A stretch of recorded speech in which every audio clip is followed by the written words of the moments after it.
Hari ini, sebuah kekuatan laut yang menggema kembali membelah ombak di Laut Hitam. Kapal perang Rusia, simbol ketangguhan dan dominasi maritim, berlayar dengan formasi penuh. Dengan sistem persenjataan canggih, radar berteknologi tinggi, dan awak yang terlatih, kapal ini bukan sekadar armada. Ia adalah peringatan bahwa kekuatan angkatan laut Rusia tetap terjaga dan siap setiap saat. Deru mesinnya menggetarkan permukaan laut, menandakan kehadiran kekuatan yang tak bisa diabaikan. Laut Hitam kini menjadi panggung bagi unjuk kekuatan militer modern. Sebuah pesan tersirat bahwa dominasi di perairan masih menjadi bagian dari strategi geopolitik Rusia. Laut Hitam tampak tenang, tapi di balik cakrawala, badai sedang menunggu. Kapal perang Rusia melaju mantap tanpa tanda bahaya. Sistem radar aktif, awak bersiaga, namun situasi masih terkendali. Komando dari pusat belum menunjukkan adanya ancaman langsung, tapi langit mulai terasa berbeda. Di kejauhan, titik kecil muncul di layar radar. Cepat, mendekat, diam-diam. Jet tempur Ukraina senyap namun mematikan, meluncur dengan kecepatan tinggi. Misinya jelas, menyerang. Dalam hitungan detik, suasana berubah. Alarm peringatan berbunyi. Sistem pertahanan udara diaktifkan. Tapi apakah cukup? Di atas gelombang Laut Hitam, sejarah akan mencatat momen ini sebagai titik panas dari konflik yang terus membara. Langit yang tadinya sunyi kini berubah menjadi ladang api. Jet tempur Ukraina bermanuver cepat, meluncur rendah, dan mulai melepaskan rudal dari segala arah. Ledakan pertama menghantam permukaan laut, menyisakan gelombang besar dan kepulan asap. Sistem pertahanan kapal perang Rusia bekerja keras, misil anti-serangan udara dilepaskan. Senjata otomatis menyalak ke langit. Tapi rudal terus berdatangan, menghujani target seperti hujan badai logam. Komando di ruang kendali kapal sibuk memberi instruksi, sambil mencoba menahan tekanan yang datang bertubi-tubi. Suara sirine, dentuman rudal, dan percikan api kini jadi latar utama di Laut Hitam. Ledakan demi ledakan mengguncang lambung kapal. Api mulai menjalar dari dek belakang, asap hitam pekat membumbung ke langit. Suara jeritan, perintah darurat, dan langkah kaki berpacu dengan waktu. Awak kapal bergerak cepat, mengaktifkan sistem pemadam, mengevakuasi yang terluka, dan mempertahankan kapal dari kehancuran total. Tapi situasinya kritis. Beberapa sistem komunikasi lumpuh, radar utama rusak, jalur evakuasi darurat dipenuhi serpihan logam. Ini bukan lagi sekadar serangan, ini adalah ujian bertahan hidup di tengah medan perang yang tak kenal ampun. Di markas komando Rusia, sinyal distres diterima. Pusat operasi segera merespons. Jet tempur dikerahkan, drone intai diluncurkan, dan kapal tambahan mulai bergerak menuju titik serangan. Di Laut Hitam, gema pertempuran terus terdengar, dan ketegangan meningkat. Dunia menyaksikan menahan napas, karena setiap dentuman bukan hanya suara perang, tapi juga gema dari konflik yang bisa meluas kapan saja. Dalam waktu kurang dari 2 jam, langit di atas Laut Hitam dipenuhi suara mesin jet dan helikopter tempur. Armada Rusia mulai bergerak. Kapal selam dilaporkan muncul di beberapa titik strategis. Pesawat pembom strategis mulai diposisikan di wilayah udara sekitar. Serangan terhadap kapal perang Rusia dianggap bukan hanya provokasi, tapi sebuah deklarasi terbuka. Moskow merespons cepat. Dalam pernyataan resmi, Kremlin menyebut tindakan ini sebagai agresi langsung yang akan mendapat balasan tegas. Di perairan yang memanas, unit-unit militer di Crimea ditempatkan dalam status siaga penuh. Dunia kini menatap Laut Hitam bukan sebagai batas wilayah, tetapi sebagai potensi titik awal konflik berskala lebih luas. NATO memanggil rapat darurat. Uni Eropa mengeluarkan peringatan, dan media global mulai berspekulasi. Apakah ini awal dari babak baru dalam perang yang belum selesai? Atau apakah ini hanya permukaan dari sesuatu yang lebih besar, lebih gelap, dan lebih berbahaya? Di tengah gelombang yang bergolak dan suara rudal yang baru saja mereda, sebuah babak baru telah dimulai. Rusia tidak menunggu lama. Dalam hitungan jam, Komando Militer Regional mengaktifkan protokol balasan cepat. Rudal jarak menengah dipersiapkan. Jet tempur generasi kelima mulai lepas landas dari pangkalan militer di Crimea dan Rostov. Operasi balasan diberi kode, Topan besi. Target: fasilitas udara Ukraina yang dicurigai menjadi titik peluncuran jet penyerang.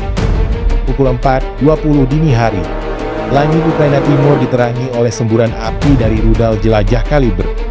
Sementara itu, di Laut Hitam, kapal perusak dan kapal selam Rusia mulai mengepung jalur pelayaran utama, mengunci wilayah sebagai zona militer aktif. Ukraina merespons. Sistem pertahanan anti-darat 300 dan NASAMS mulai diaktifkan. Pasukan cadangan dikerahkan ke wilayah selatan. Presiden Ukraina menyatakan, "Kami tidak akan mundur. Setiap jengkal tanah kami dan setiap gelombang laut ini akan dipertahankan." Di tengah eskalasi, masyarakat sipil mulai dievakuasi dari kota-kota pesisir seperti Odessa dan Mykolaiv. Sekutu Barat mengutuk serangan balasan Rusia, namun juga mendesak Ukraina untuk menahan diri. NATO meningkatkan patroli udara di kawasan perbatasan Rumania dan Bulgaria. Kapal induk Amerika Serikat dikabarkan mendekat dari Laut Tengah, menunggu perintah siaga. Sementara itu, di markas besar PBB, sidang darurat digelar. Kata-kata seperti deeskalasi, gencatan senjata, dan intervensi kemanusiaan mulai mengisi pidato-pidato diplomatik. Tapi di medan perang, diplomasi tak terdengar. Yang terdengar hanyalah dentuman, suara radio militer, dan napas tercekat dari mereka yang berada di garis depan. Para analis menyebut insiden ini sebagai titik balik.